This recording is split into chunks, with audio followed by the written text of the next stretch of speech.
Hello students. तो कैसे हैं आप लोग? उम्मीद है अच्छे होंगे, आपकी पढ़ाई अच्छी चल रही होगी। जो 2022 मार्च में आपके एग्ज़ाम होने वाली है बोर्ड की, उसकी प्रिपरेशन आप अच्छे से कर रहे होंगे, एकदम बेसिक कंसेप्ट के साथ में पढ़ाई कर रहे होंगे। और मैथ का जिम्मेवारी आप हमारे ऊपर छोड़ दो, मैं आपकी जिम्मेवारियों का निर्वहन करूँगा। और मैंने जो पीड़ा उठाया है आपको मैथ के साथ खिलाने की, वो मैं अपने वादों पर स्थिर रहूंगा। ठीक है। अब आज की बात करते हैं। आज हमारा लेक्चर थर्ड है, mathematics class 10 NCERT exercise 1.1। Lecture number 1 में हमने रियल नंबर ए के बेसिक कंसेप्ट को समझा। एक्सरसाइज 1.1 की कुछ एग्जाम्पल्स को हमने लेक्चर नंबर सेकंड में देखा, जो इम्पोर्टेंट थे, और वो बहुत इंपॉर्टेंट है कंसेप्चुअल पॉइंट ऑफ व्यू से और board examination point of view से। बात समझ रहे हैं? उसी कड़ी में आज हमारा लेक्चर थर्ड है, और लेक्चर थर्ड में आज हम एक्सरसाइज को सॉल्व करेंगे। ठीक है। और आप हमारे अगर लेक्चर 2 को बेहतरीन ढंग से फॉलो किए होंगे, उससे देखे होंगे ना, तो आज का जो एक्सरसाइज है वो काफी आसान लगने लग जाएगा। तो पहला नंबर क्वेश्चन देखते हैं कि use Euclid's division lemma to find the HCF of 135 and 225। 135 and 225 का एचसीएफ फाइंड आउट करना है यूक्लिड्स डिवीजन लेमा का इस्तेमाल करके। तो हमने अपने पिछले लेक्चर्स में बताया था कि कैसे हम फाइंड आउट करते हैं। यहां भी आप बता देता हूं, आप देख लो यहां पे हम कैसे फाइंड आउट कर सकते हैं। तो जो छोटा वाला नंबर है उससे हम डिवाइड करेंगे बड़े वाले नंबर को, छोटे वाले नंबर को हम डिवाइड करेंगे बड़े वाले नंबर को। तो 135 225 1 टाइम्स में जाएगा कितना 5, 12 में से 3 जाएगा 9, ये कैंसिल हो गया। अब इसका जो रिमाइंडर है इससे डिवाइड करेंगे इसके डिवाइजर को। 135 कितना 95, 5 में से 5 0 और 9 40। अब कितना आया 95। रिमाइंडर से इसके डिवाइजर को हम डिवाइड करेंगे तो 40 में से 95, 42 जा 80, 5 आ गया। अब इसके रिमाइंडर से इसके डिवाइजर को मल्टीप्लाई डिवाइड करेंगे, 5 8 जा 40। तो जो लास्ट में जो डिवाइजर बच जाएगा यही हमारा आंसर हो जाएगा। यानी यहाँ पे एचसीएफ क्या हो गया 5। एचसीएफ क्या हो गया 5। ऐसे ही हम यहाँ पे देखते हैं कि इस क्वेश्चन में हम कैसे फाइंड आउट करेंगे। सेम वे में एकदम आसान है, एकदम ऐसे ही 196 को 38220, ठीक है, 1 टाइम्स में यहाँ पे लिखते हैं 1 टाइम्स में 196। हाँ यही ना, 12 में से 6 जाएगा 6, और 17 में से 9 जाएगा 8, और 2 में से 1 जाएगा 1। फिर यहाँ 2 उतरेगा, और 196 से कितना कोई थी करेंगे, बताओ कितना वो करेंगे। 8 टाइम्स करके देखते हैं।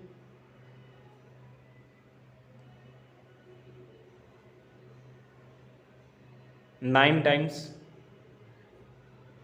9 छक 54 और 5 59, 9 के 9 5 14, 9 9 1, अरे यार 196 है। 9 छक 54 5, 9 9 81 5 86 96 8, 9 के 9 8 17 17 64। कितने बार में 9 टाइम्स में कितना आ रहा है 1764। 12 में से 4 जाएगा 8, 15 में से 6 जाएगा 9, 7 में 7 0, ये आ गया। हाँ तो इसके बाद क्या होगा 9 8, ये तो 2 उतर गया था, ये 0 हो गया, ये 0 यहाँ पे। तो 196 से कितने बार में 980 आएगा, तो 196 से देखते हैं 7 टाइम्स में, 6 टाइम्स में, 6 6 36, 6 9 6 54 57 7 5 और 6 5 11 हो जाएगा। यानी कि 196 5 टाइम्स में, 6 5 30, 9 5 45, 48, 4 980 कितने टाइम्स में आ जा रहा है 5 बार में, 5 बार में आ जा रहा है। 5 बार में तो कंप्लीट डिविजिबल है। तो 196 हमारा क्या हो गया इसका एचसीएफ। इसका एचसीएफ कितना हो गया हमारा 196। जो लास्ट डिवाइजर होता है वही हमारा एचसीएफ हो जाता है। तो उम्मीद है आपको ये समझ में आया होगा। अब देखते हैं क्वेश्चन नंबर 2। क्वेश्चन नंबर 2 हमारा क्या कह रहा है कि so that any odd integer is of the form 6q + 1 और 6q + 3 और 6q + 5 where q is some integer. किसी भी ऑड इंटीजर को आप 6q + 1 6q + 3 और 6q + 5 के फॉर्म में होता है, इसको आप शो कीजिए। शो कीजिए मतलब कि क्या, वेरीफाई कीजिए। इसको हम इधर हटा देते हैं। हाँ, अब आराम से करते हैं। तो पिछले लेक्चर में भी हमने इस तरह के क्वेश्चंस को सॉल्व किया था जो एग्जांपल में थे। तो मान लेते हैं let a be any positive integer, a be any positive odd integer. Odd integer लेके चलना है क्योंकि क्वेश्चन में ऑड इंटीजर बोला है। और b का वैल्यू 6 होगा, b का वैल्यू 6 होगा। b का वैल्यू 6 क्यों होगा? क्योंकि पिछले लेक्चर में बताया थे कि जितना दिया जाता है वही हमारा b का वैल्यू होता है। ऐसा क्यों होता है? क्योंकि यूक्लिड्स डिवीजन लेमा से, यूक्लिड्स डिवीजन लेमा से हमारा क्या होता है, a = bq + r। यही तो हमारा यूक्लिड्स डिवीजन लेमा है, यूक्लिड्स डिवीजन लेमा यही ना है, यही हमारा। तो BQ + R, तो B हमारा तो 6 ही आ रहा है ना, BQ + 1 BQ + 5 तो 6 ही आ रहा है, तो B का वैल्यू 6 है। अगर और इसमें एक कंडीशन और था यूक्लिड डिवीजन लेमा में कि ये जो R का वैल्यू है ना, ये हमेशा B से छोटा होगा और 0 से बड़ा या बराबर होगा। यानी ये जो R का वैल्यू, जो B हमारा 6 है, तो R का वैल्यू क्या हो सकता है, या तो 0 होगा, या तो 1 होगा, या तो 2 होगा, या तो 3 होगा, या तो 4 होगा, या तो 5 होगा, या तो 6 होगा। 6 कहाँ से, 5 तक होगा, क्योंकि 6 से तो छोटा होगा, क्योंकि b का वैल्यू 6 है और 6 से छोटा होता है, तो 0 से 5 तक जा सकता है, हार्डली यहीं तक जाएगा ना। तो अब हम देखते हैं कि मान लेते हैं कोई ऑड इंटीजर ले लेते हैं हम, 6 से ज़्यादा ही लेंगे, 9 ले लेते हैं, 7 ले लेते हैं, 7 ले लेते हैं। हाँ, 7 ले लिए। आप 6 से डिवाइड करो, 6 × 6 1, क्या क्या क्या आ गया, क्या आ गया, 6 = BQ, B हमारा ये 7 = 7, ऑड इंटीजर हमारा यही है, क्या हो जाएगा BQ + R। B हमारा क्या है, डिवाइजर, 6 × 1 + R, R हमारा क्या है 1, तो क्या हो गया ये 6Q + 1 हो गया ना, 6Q + 1 हुआ, इसी के फॉर्म में आ रहा ना। अब लेते हैं, मान लेते हैं किसी तरह के 9 ले लेते हैं हम, 6 से मल्टीप्लाई कीजिए, 6 × 1 6 3 आया। इसको हम कैसे लिख सकते हैं, 9 = 6 × 1 + 3, तो 6Q + 3, Q क्या है हमारा, Q क्या है यहाँ पे, Q क्या है, कोटिएंट है, तो कोटिएंट हमारा 1 है, 6 × 1 + 3, तो 6Q + 3 के फॉर्म में आ गया ये, 6Q + 3 के फॉर्म में, ये 6Q + 1 के फॉर्म में आ गया था। इसी तरह एक और एग्जांपल लेते हैं, मान लेते हैं, ले लेते हैं हम 23, हम किसके फॉर्म में ले लिए, ऑड इंटीजर है, डिवाइड किससे करना है, 6 से, तो 6 3 = 18 हो गया 5, तो ये आ गया 6Q + 5 के फॉर्म में, 6Q + 5 के फॉर्म में। तो उम्मीद है ये भी आपको समझ में आया होगा। अगर नहीं आया तो अब एक बार थोड़ा पीछे जाना, फिर देखना, अगर फिर भी समझ में ना आए तो फिर हमसे पूछना। और ये हम बहुत अच्छा तरीका से पिछले लेक्चर में भी बताए हैं, आप वहां भी एक बार जाकर के देख लेना, आपको समझ में आ जाएगा। ठीक है, अब चलते हैं क्वेश्चन नंबर 3 की ओर। क्वेश्चन नंबर, अब आते हैं क्वेश्चन नंबर 3 पे। An army contingent of 616 member is to march behind an army band of 32 members in a parade। 32 members का बैंड है, उसके पीछे 616 आर्मी के जवान को चलना है, उसके पीछे 616 आर्मी के जवान हैं, वो मार्च करते हुए आर्मी बैंड के पीछे पीछे चलेंगे। यानी आगे आगे कौन चलेगा, बैंड ग्रुप वाले, जो बैंड ग्रुप वाले आगे चलेंगे, जो 32 मेंबर्स हैं उनके पीछे 616 आर्मी वाले चलेंगे मार्च करते हुए। The 2 groups are to march in the same number of column. 2 group जो है, 2 ग्रुप मार्च करेंगे जिनमें नंबर ऑफ कॉलम सेम होगा। नंबर ऑफ कॉलम क्या है, सेम है। नंबर ऑफ कॉलम समझते हैं, नंबर ऑफ कॉलम ये होता है, ये यानी कि वर्टिकल लाइन, ये कॉलम कहलाएगा, और हॉरिजॉन्टल लाइन क्या कहलाता है, रो कहलाता है। तो यहाँ बात क्या चाहिए, सेम नंबर ऑफ कॉलम पे, सेम नंबर ऑफ कॉलम पे आर्मी वाले चलेंगे, और आगे आगे बैंड वाले चलेंगे, ऐसे ऐसे आर्मी वाले ऐसे चलेंगे।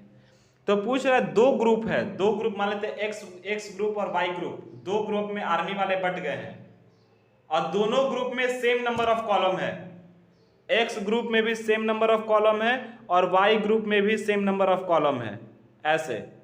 अब कितना है ये नहीं पता, ये क्वेश्चन में फाइंड आउट करने के बाद पता चलेगा कितना है, लेकिन दोनों में सेम है, दो ग्रुप में बट गए हैं लोग।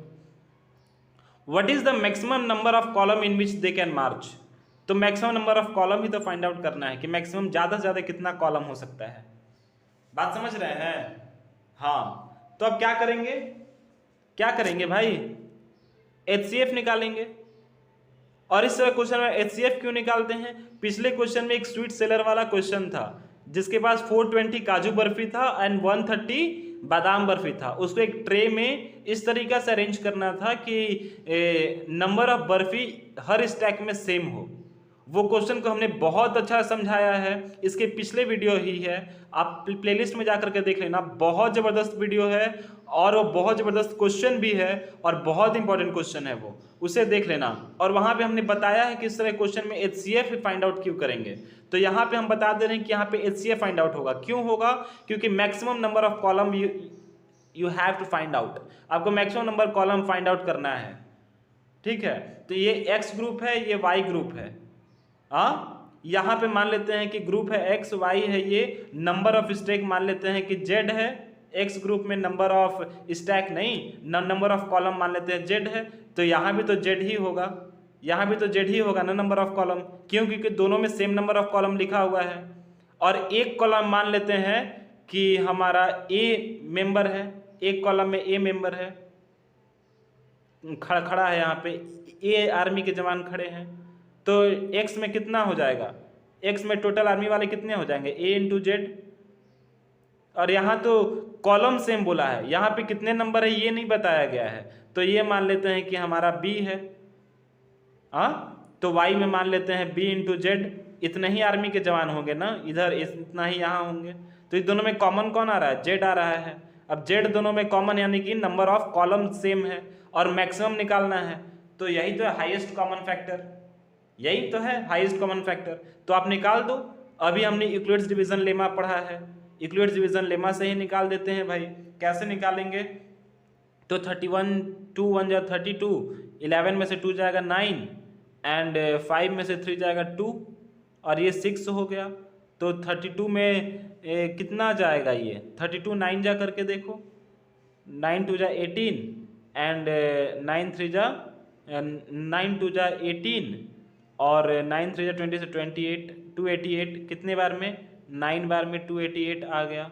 16 में से 8 जाएगा 8, 8 में से 8 0, 8 2 में से 2 0। अब 8 से कितना करेंगे 32 को, इसके डिवाइजर को 4 टाइम्स में ख़त्म हो गया, यानी कि जो लास्ट डिवाइजर होता है वही तो हमारा HCF होता है, तो HCF हमारा कितना हो गया 8, और यानी कि मैक्सिमम नंबर ऑफ कॉलम कितना है 8 है। बात समझ में आई, 8 है मैक्सिमम नंबर ऑफ कॉलम, 8 इसका कॉलम होगा 8 इसका कॉलम होगा, यही आपको फाइंड आउट करना था। तो कैसे हम फाइंड आउट किए ये समझ में आया। हाँ, अब आगे बढ़ते हैं। Use Euclid's division lemma, Euclid's division lemma का इस्तेमाल करते हुए टू शो दैट, आपको ये प्रूफ करना है, शो करना है कि square of any positive integer, किसी भी पॉजिटिव इंटीजर का स्क्वायर या तो 3m या फिर 3m+1 के संदर्भ में होगा, और m जो है कोई एक इंटीजर है, दे दिया गया है। मान लेते हैं कि a हमारा कोई भी पॉजिटिव इंटीजर है, a हमारा let a be any positive integer, any positive integer, ये मान लेते हैं।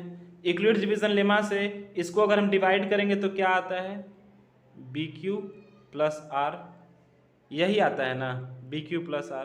तो यहाँ पे क्या है, B का वैल्यू क्या है 3 है, 3 है, B का वैल्यू तो 3 है। कोई भी पॉजिटिव इंटीजर हम ले रहे हैं, कोई भी पॉजिटिव इंटीजर ले रहे हैं ना, तो कैसे करेंगे आप बताओ, B का वैल्यू तो 3 है, तो जो R का वैल्यू क्या आ सकता है, ज़्यादा से ज़्यादा 0 1 या 2, क्यों, क्योंकि यूक्लिड डिवीजन लेमा में ही हमें ये बताया गया है कि R का वैल्यू जो है वो B से छोटा होगा और 0 से बड़ा या बराबर होगा। तो 0 हो सकता है, 1 हो सकता है, 2 हो सकता है, क्योंकि b तो हमारा 3 है। 3 क्यों है? क्योंकि क्वेश्चन में दिया गया है b का वैल्यू। यहाँ तक बात समझ में आई। अब अगर हम a का स्क्वायर करते हैं, a का हम स्क्वायर करते हैं, तो a का अगर स्क्वायर करेंगे, a का अगर स्क्वायर करते हैं तो क्या आ जाएगा? 3, अगर a का स्क्वायर के a का वैल्यू मान लेते हैं हम 2 ले लेते हैं, a का वैल्यू हम 2 ले लेते हैं, तो ये 4 हो गया। a का वैल्यू हम 2 ले लिए तो ये 4 हो गया। 4 हो गया तो क्या आएगा? क्या आएगा? किससे डिवाइड करना है? 3 से ना, तो 3 से 4 को डिवाइड करो। 3 1 जा 3 1, यानी कि 3³ + 1 यही आ रहा है 4 में। अगर हम कोई भी पॉजिटिव इंटीजर ले लेते हैं, फॉर एग्जांपल हम 2 ले लिए तो कितना आएगा? 2 ले लेंगे तो 2 तो होगा नहीं, क्योंकि 3 से डिवाइड करना है, तो 3 ले लिए तो 3 × 1 + 0 यही होगा ना। तो क्या हो गया? 3m + 0 यानी कि 3m। यहाँ पे क्या हो गया? 3m + 1, m कोई भी इंटीजर है, यहाँ q ना लेकर के हम m ले लेंगे, क्वेश्चन में m दिया हुआ है। बात समझ रहे हैं? एक एग्जांपल और लेते हैं, मान लेते हैं हम 9 ले लेते हैं। 9 किससे मल्टीप्लाई करना है? 3 से, तो 3 से कैसे करेंगे? 3 × 3 + 0, m हमारा 3 है, 3m + 0 हो गया। इस फॉर्म में आ गया। मान लेते हैं 11 ले लिए, तो 3 का 3 3 ज़ा 9, 3 3 ज़ा नहीं, 11 नहीं ले सकते हैं, 11 नहीं ले सकते हैं। क्यों? क्योंकि square of any positive number बोला है, किसी भी पॉजिटिव नंबर का स्क्वायर। तो 2 का स्क्वायर लेकर के हमने देखा 4, 3 का स्क्वायर लेकर के देखा, 4 का स्क्वायर लेकर के देखेंगे 16 को। इसको भी नहीं लेंगे एज एग्जाम्पल। क्यों? क्योंकि यहाँ पे स्क्वायर लेना है। तो 2 का स्क्वायर लिए 4, 3 का स्क्वायर लिए 9, 4 का स्क्वायर लेते हैं 16, 16 को करके देखिए 5, 5 क्या आया? 5 आया ना, यानी कि फिर 16 को कैसे लिख सकते हैं? 3 × 5 + 0, तो 3m हो गया। यानी कि या तो वो 3m के फॉर्म में आएगा स्क्वायर करेंगे तो, या फिर क्या आएगा? 3m + 1 के फॉर्म में आएगा, 3m + 1 के फॉर्म में आएगा। ठीक है? हाँ, उम्मीद है ये समझ में आ गया होगा। इसी तरीका से क्वेश्चन नंबर 5 है, ये स्क्वायर है, वो क्यूब है।